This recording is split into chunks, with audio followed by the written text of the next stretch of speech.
ನಮಸ್ಕಾರ ವಾರ್ತಾ ಭಾರತೀಯ ವೀಕ್ಷಕರಿಗೆ ಚುನಾವಣಾ ವಿಶೇಷ ಕಾರ್ಯಕ್ರಮಕ್ಕೆ ಸ್ವಾಗತ. ನಾನು ಧರಣೀಶ್ ಬುಕ್ಕನಕೆರೆ. ರಾಜ್ಯದ 2 ಉಪಚುನಾವಣೆಗಳ ಪೈಕಿ ದಾವಣಗೆರೆ ಒಂದು ರೀತಿ ವಿಶೇಷ, ಬಾಗಲಕೋಟೆ ಉಪಚುನಾವಣೆ ಇನ್ನೊಂದು ರೀತಿಯಲ್ಲಿ ವಿಶೇಷ. ದಾವಣಗೆರೆಯಲ್ಲಿ ಕಾಂಗ್ರೆಸ್ಸು ಕಷ್ಟಪಟ್ಟು ಗೆದ್ದಿದೆ.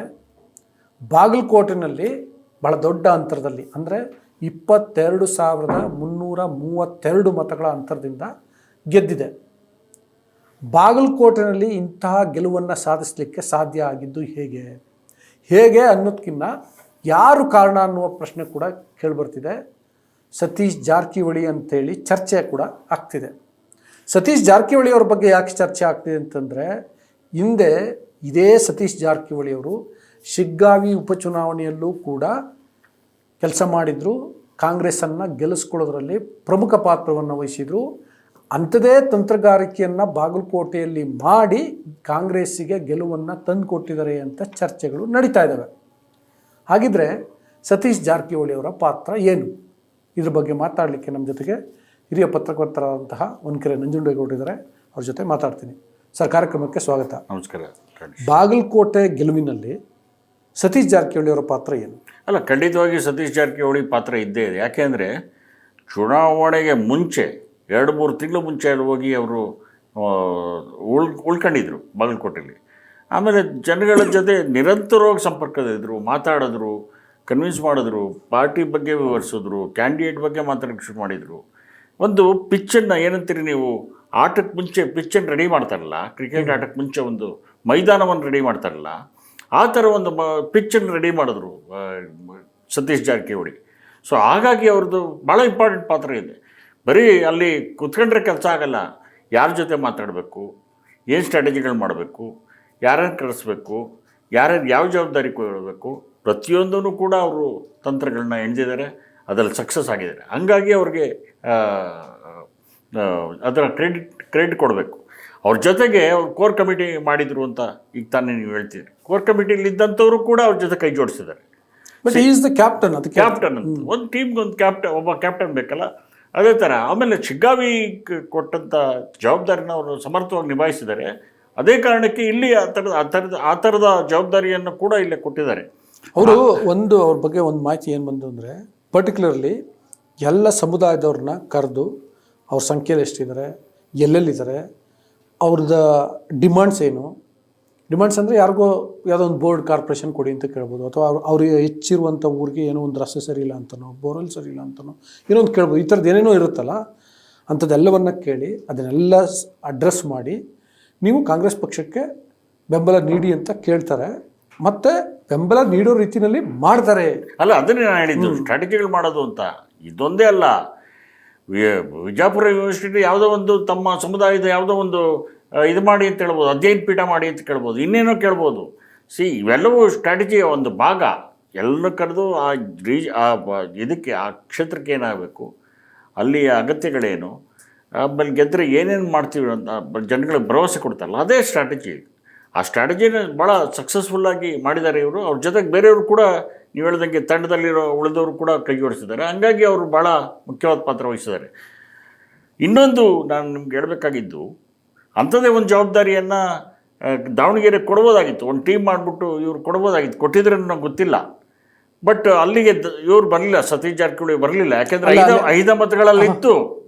ಅಲ್ಲ, ಭಾಳ ಇಂಟ್ರೆಸ್ಟಿಂಗ್ ಆದಂಥ ವಿಷಯ ಏನು ಅಂತಂದರೆ, ಸತೀಶ್ ಜಾರಕಿಹೊಳಿ ಸಮುದಾಯದವರೇ ಇಲ್ಲಿ ದಾವಣಗೆರೆಯಲ್ಲಿ BJP ಅಭ್ಯರ್ಥಿಯಾಗಿದ್ದರು.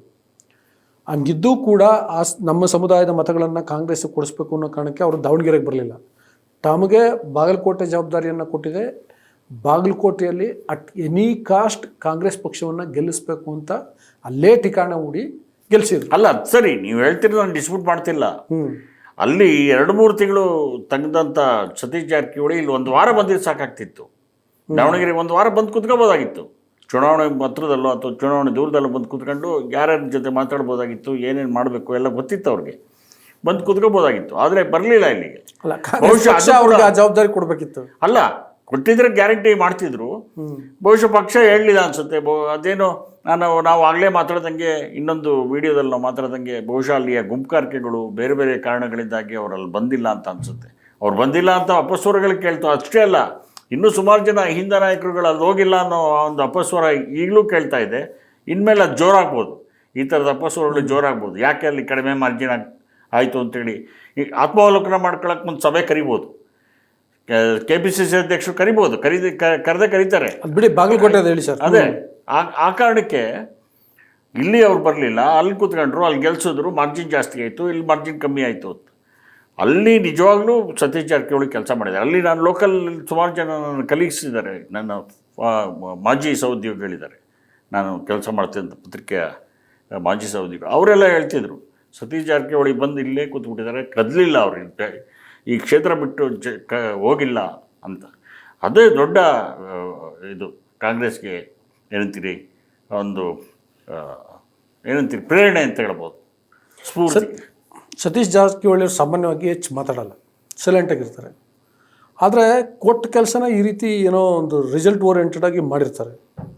ಸೊ ನೀವು ಗಮನಿಸ್ದಂಗೆ ಸತೀಶ್ ಜಾರಕಿಹೊಳಿ ಅವರ ಸ್ಟೈಲ್ ಆಫ್ ಫಂಕ್ಷನಿಂಗ್ ಹೆಂಗಿರುತ್ತೆ? ಅಲ್ಲ, ಅವರು ಮಾಸ್ಟರ್ ಸ್ಟ್ರಾಟಜಿಸ್ಟ್, ಅವರು ಮಾತು ಕಡಿಮೆ ಕೆಲಸ ಜಾಸ್ತಿ.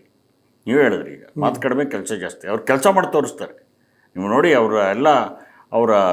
ಅವ್ರ ಕ್ಷೇತ್ರದಲ್ಲಿ, ಒರಿಜಿನಲ್ ಕ್ಷೇತ್ರದಲ್ಲಿ ಬೆಳಗಾವಿ ಮತ್ತು ಚಿಕ್ಕೋಡಿಯ ಕ್ಷೇತ್ರಗಳು ನೀವು ನೋಡಿದ್ರೆ ಅವರೆಲ್ಲ ಬ್ರದರ್ಸ್ ಎಲ್ಲ ರಾಜಕಾರಣದಲ್ಲಿದ್ದಾರೆ, ಎಲ್ಲರನ್ನೂ ಗೆಲ್ಲಿಸ್ಕೊಂಡು ಬರ್ತಾರೆ, ಎಲ್ಲರೂ ಇದು ಆಗ್ತಾರೆ. ಪಕ್ಷಗಳು ಬೇರೆ ಬೇರೆ ಇರುತ್ತೆ ಎಷ್ಟೋ ಸರಿ. ನಿಮಗೆ ಸತೀಶ್ ಜಾರಕಿಹೊಳಿ ಬೇರೆ ಪಕ್ಷದಲ್ಲಿರ್ತಾರೆ, ಬಾಲಚಂದ್ರ ಜಾರಕಿಹೊಳಿ ಬೇರೆ ಪಕ್ಷದಲ್ಲಿರ್ತಾರೆ, ಇನ್ನು ಬೇರೆಯವರು ರಮೇಶ್ ಜಾರಕಿಹೊಳಿ ಬೇರೆ ಪಕ್ಷದಲ್ಲಿರ್ತಾರೆ.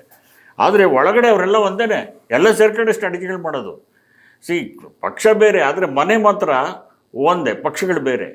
ಹೀಗಾಗಿ ಸತೀಶ್ ಜಾರಕಿಹೊಳಿ ಈ ಕುಟುಂಬದ ಬ್ರೈನು, ಅವರು ಮಿದುಳು ಅವ್ರಿಗೆ, ಈ ಕುಟುಂಬಕ್ಕೆ. ಹಂಗಾಗಿ ಸತೀಶ್ ಜಾರಕಿಹೊಳಿ ಅತಿ ಹೆಚ್ಚು ಅವಲಂಬಿಸ್ತಾ ಇದ್ದಾರೆ ಅಂತ ಅನಿಸ್ತದೆ ಕಾಂಗ್ರೆಸ್, ಅದರಲ್ಲೂ ಸಿದ್ದರಾಮಯ್ಯನವರು, ಕಾಂಗ್ರೆಸ್ ಪಕ್ಷ, ಅದರಲ್ಲೂ ಸಿದ್ದರಾಮಯ್ಯನವರು. ಹೌದು, ಆ್ಯಕ್ಚುಲಿ ಶಿಗ್ಗಾವಿಗೆ ಸತೀಶ್ ಜಾರಕಿಹೊಳಿ ಅವರನ್ನು ಇನ್ಚಾರ್ಜ್ ಮಾಡಿದ್ದು ಕೂಡ ಸಿದ್ದರಾಮಯ್ಯವರು.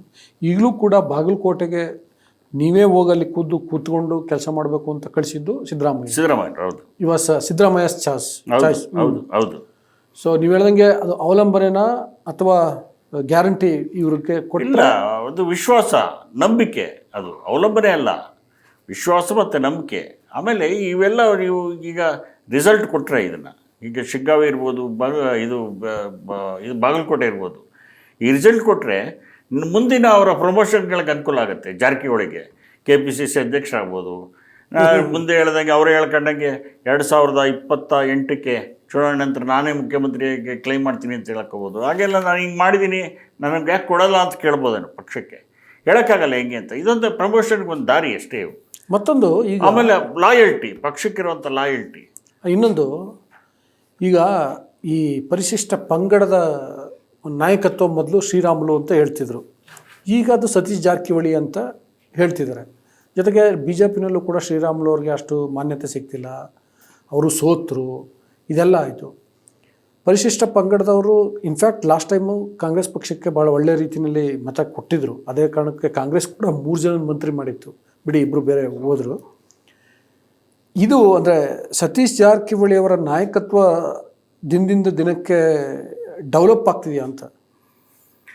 ಅಲ್ಲ, ಈಗ ನಾಯಕತ್ವ ಈಗ ನೋಡಿ ಕೊಟ್ಟಿರೋ ಜವಾಬ್ದಾರಿಗಳನ್ನ ನಿಭಾಯಿಸ್ತಾ ಇದ್ದಾರೆ, ಯಶಸ್ವಿಯಾಗಿ ನಿಭಾಯಿಸ್ತಾ ಇದ್ದಾರೆ. ಯಾಕಂದ್ರೆ ಅರ್ಥ ಅವ್ರ ನಾಯಕತ್ವದಲ್ಲಿ ಸಕ್ಸಸ್ ಆಗ್ತಾ ಇದ್ದಾರೆ ಅಂತ. ನಾನು ಬರೀ ಇವೆರಡು ಉಪಚುನಾವಣೆಗಳ ಬಗ್ಗೆ ಹೇಳ್ತಿರಲಿಲ್ಲ. ಲಾಸ್ಟ್ ಟೈಮು ಕಾಂಗ್ರೆಸ್ ಪಕ್ಷಕ್ಕೆ ಪರಿಶಿಷ್ಟ ಪಂಗಡದ ಮತಗಳನ್ನು ತಂದು ಕೊಡೋದ್ರಿಂದ ಈಗ ಉಪಚುನಾವಣೆಗಳಲ್ಲಿ ಕಾಂಗ್ರೆಸ್ ಪಕ್ಷವನ್ನು ಕಮ್ಯುನಿಟಿಗೂ ಮೀರಿ ಅಹಿಂದ ಸಮುದಾಯದ ಎಲ್ಲ ಮತಗಳನ್ನು ತಮ್ಮ ಕಡೆ ಸೆಳ್ಕೊಳ್ಳೋ ದೃಷ್ಟಿಯಿಂದ ಕೇಳ್ತಿದ್ದೀನಿ. ಅಲ್ಲ, ಇರ್ಬೋದು. ನಾನು ಈಗ ನಿಮ್ಗೆ ಹೇಳ್ತೀನಲ್ಲ, ಈಗ ಅಷ್ಟೊಂದು ಸೀಟ್ ಬರಬೇಕು ಅಂದರೆ ಕಾಂಗ್ರೆಸ್ ಪಕ್ಷಕ್ಕೆ ಅಹಿಂದ ಮತಗಳು ಅಷ್ಟೊಂದು ಪ್ರಮಾಣದಲ್ಲಿ ಬರಬೇಕು. ಬೇರೆ ಬೇರೆ ಜಾತಿಗಳು, ನಾಟ್ ಓನ್ಲಿ ಅಹಿಂದ, ಲಿಂಗಾಯತರ ಮತಗಳು ಬಂದಿವೆ, ಒಕ್ಕಲಿಗರ ಮತಗಳು ಬಂದಿವೆ, ಆದರೆ ಕಡಿಮೆ ಪರ್ಸೆಂಟೇಜ್ ಬಂದಿರ್ಬೋದು. ಆದರೆ ಈ ಮತಗಳು ಬರಬೇಕು ಅಂದರೆ ಆ ಜಾತಿಯಲ್ಲಿ ಒಂದು ಪ್ರಬಲವಾದಂಥ ನಾಯಕತ್ವ ಇರಬೇಕಲ್ಲ.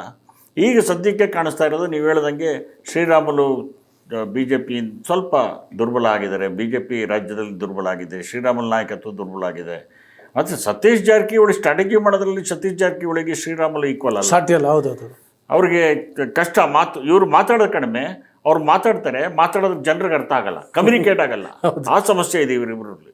ಇವರು ಮಾಸ್ಟರ್ ಸ್ಟ್ರಾಟಜಿಸ್ಟು, ಬುದ್ಧಿವಂತ, ತುಂಬ ಚೆನ್ನಾಗಿ ವಹಿಸಿದ ಕೆಲಸ ಇದು ಮಾಡ್ತಾರೆ, ವಹಿಸಿದ ಕೆಲಸವನ್ನು ಕೆಲಸ ಮಾಡ್ತಾರೆ, ನಿಭಾಯಿಸ್ತಾರೆ. ಆ ದೃಷ್ಟಿಯಿಂದ ಇವರು ಈ ಸಮುದಾಯದಲ್ಲಿ ಈಗ ಕಾಣ್ತಾ ಇರೋಂಥ ನಾಯಕತ್ವದಲ್ಲಿ ಇವರು ಪ್ರಮುಖರು. ಮತ್ತು ನೋಡಿ, ರೀಸೆಂಟ್ಲಿ ಮುಖ್ಯಮಂತ್ರಿ ಸಿದ್ದರಾಮಯ್ಯ ಅವರ ಪುತ್ರ ವಿಧಾನ ಪರಿಷತ್ ಸದಸ್ಯ ಡಾಕ್ಟರ್ ಯತೀಂದ್ರ ಸಿದ್ದರಾಮಯ್ಯ ಒಂದು ಮಾತು ಹೇಳಿದರು. ಏನಂದರೆ, ನಮ್ಮಪ್ಪನ ನಂತರ ಸೈದ್ಧಾಂತಿಕವಾದ ಅವರ ಉತ್ತರಾಧಿಕಾರಿ ಸತೀಶ್ ಜಾರಕಿಹೊಳಿ ಅಂತ. ಅಂದರೆ ಅಹಿಂದ ನಾಯಕತ್ವದ ದೃಷ್ಟಿಯಲ್ಲಿ ಹೇಳಿದ ಮಾತು. ಮೊನ್ನೆ ಸತೀಶ್ ಜಾರಕಿಹೊಳಿ ಅವರು ಹುಬ್ಬಳ್ಳಿನಲ್ಲಿ ಒಂದು ಅಹಿಂದ ರಾಜ್ಯ ಮಟ್ಟದ ವಿಚಾರ ಸಂಕಿರಣವನ್ನು ಮಾಡಿದರು. ಮತ್ತು ಈಗ ರಾಜ್ಯ ಮಟ್ಟದ ಒಂದು ಅಹಿಂದ ಸಮಾವೇಶವನ್ನು ಮಾಡಲಿಕ್ಕೆ ಹೊರಟಿದ್ದಾರೆ. ಈಗ ಈ ಚುನಾವಣೆ ವಿಷಯ, ಅಲ್ಲಿ ಅಹಿಂದ ಸಮುದಾಯಗಳನ್ನು ಕಾಂಗ್ರೆಸ್ ಪಕ್ಷಕ್ಕೆ ಸೆಳ್ಕೊಂಬರುವಂತಹ ವಿಷಯ, ಇವೆಲ್ಲವನ್ನು ನೋಡಿದ್ರೆ ಸತೀಶ್ ಜಾರಕಿಹೊಳಿ ಅಹಿಂದ ನಾಯಕ ಆಗಲಿಕ್ಕೆ ಅಥವಾ ಆ ರೀತಿ ಹೊರಹೊಮ್ಮಲಿಕ್ಕೆ ಪಡ್ತಿರುವಂಥ ಪ್ರಯತ್ನವ, ಇಡ್ತಿರುವಂತಹ ಹೆಜ್ಜೆಗಳ ಅಲ್ಲ, ಅದು ಆ ನಿಟ್ಟಿನ ಸರಿಯಾದ ಹೆಜ್ಜೆಗಳನ್ನ ಇಡ್ತಾ ಇದ್ದಾರೆ ಅವರು. ಕಾಂಗ್ರೆಸ್ ಪಕ್ಷ ಏನನ್ನ ತನ್ನ ನಾಯಕರಿಂದ ಏನನ್ನು ಬಯಸುತ್ತೋ ಅವೆಲ್ಲವನ್ನೂ ಸತೀಶ್ ಜಾರಕಿಹೊಳಿ ಫುಲ್ಫಿಲ್ ಮಾಡ್ತಾ ಇದ್ದಾರೆ. ಉದಾಹರಣೆಗೆ ನಿಮ್ಗೆ ಹೇಳ್ತೀನಿ, ಮೂಢನಂಬಿಕೆಗಳ ವಿರುದ್ಧ ಅವ್ರು ಮಾಡೋದಷ್ಟು ಕೆಲಸ ಯಾರೂ ಮಾಡಲ್ಲ. ನೋಡಿ, ಸ್ಮಶಾನಕ್ಕೆ ಹೋಗ್ತಾರೆ, ಒಂದು ದಿವಸ ಇಡೀ ರಾತ್ರಿ ಸ್ಮಶಾನದಲ್ಲಿ ಕಳೀತಾರೆ, ಮೂಢನಂಬಿಕೆಗಳ ವಿರುದ್ಧ ಮಾತಾಡ್ತಾರೆ, ಮೂಢನಂಬಿಕೆಗಳ ವಿರುದ್ಧ ಕಾರ್ಯಕ್ರಮವನ್ನು ರೂಪಿಸ್ತಾರೆ, ರಾಹು ಕಾಲದಲ್ಲಿ ನಾಮಿನೇಷನ್ ಫೈಲ್ ಮಾಡ್ತಾರೆ. ಈ ಥರದ ವಿಚಾರದಲ್ಲಿ ಬಹುಶಃ ಕಾಂಗ್ರೆಸ್ ಐಡಿಯಾಲಜಿ ಅತ್ಯಂತ ಹತ್ತಿರವಾದವರು ಸತೀಶ್ ಜಾರಕಿಹೊಳಿ ಅಂತ ಅನಿಸುತ್ತೆ ನನಗೆ. ಅವರ ಇದು ಸ್ವಲ್ಪ ಹೊರಟಿರ್ಬೋದು, ಅವರು ಇದರಲ್ಲಿ ನಡವಳಿಕೆಯಲ್ಲಿ ಇದರಲ್ಲಿ ಹೊರಟಿರ್ಬೋದು. ಅಲ್ಲ, ನನ್ನ ಸಿಂಪಲ್ ಪ್ರಶ್ನೆ, ಅವರು ಭವಿಷ್ಯದ ಅಹಿಂದ ನಾಯಕನ? ಅದು ಈಗ ಅದನ್ನು ಹೇಳೋದು ಕಷ್ಟ.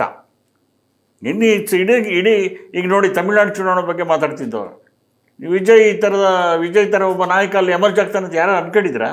ಇಲ್ಲ. ಸಡನ್ನಾಗಿ ಯಾರು ಎಮರ್ಜ್ ಆಗಿಬಿಟ್ರೆ ಆ ಕಮ್ಯುನಿಟಿಲಿ ಅಥವಾ ರಾಜ್ಯದಲ್ಲಿ? ಈ ಸದ್ಯಕ್ಕಂತೂ ಸತೀಶ್ ಜಾರಕಿಹೊಳಿ ಭಾಳ ಸಮರ್ಥರಾಗಿದ್ದಾರೆ, ಬುದ್ಧಿವಂತರಿದ್ದಾರೆ, ಮಾಸ್ಟರ್ ಮೈಂಡು. ಆ ದೃಷ್ಟಿಯಿಂದ ಅವರು ಈಗ OBC ನಾಯಕರು ಸಿದ್ದರಾಮಯ್ಯ ನಂತರ ನಾನು ಅಂತ ಕ್ಲೈಮ್ ಮಾಡ್ಕೊಂಡ್ರೆ ಎಲ್ಲರೂ ಒಪ್ಕೋಬೋದು, ಯಾರೂ ಡಿಸ್ಪ್ಯೂಟ್ ಮಾಡಲಿಕ್ಕಿಲ್ಲ ಅಂತ ನನಗನ್ಸುತ್ತೆ. Okay, thank you. ವೀಕ್ಷಕರೇ, ರಾಜ್ಯದ ಭವಿಷ್ಯದ ಅಹಿಂದ ನಾಯಕ ಯಾರು, ಬಾಗಲಕೋಟೆಯಲ್ಲಿ ಸತೀಶ್ ಜಾರಕಿಹೊಳಿ ಮಾಡಿದಂಥ ಪಾತ್ರ ಏನು ಅನ್ನೋದ್ರ ಬಗ್ಗೆ ನಾವು ಚರ್ಚೆ ಮಾಡಿದ್ದೀವಿ. ನಿಮ್ಮ ಅಭಿಪ್ರಾಯನ ನೀವು ಕೂಡ ಕಾಮೆಂಟ್ ಬಾಕ್ಸಲ್ಲಿ ತಿಳಿಸಿ.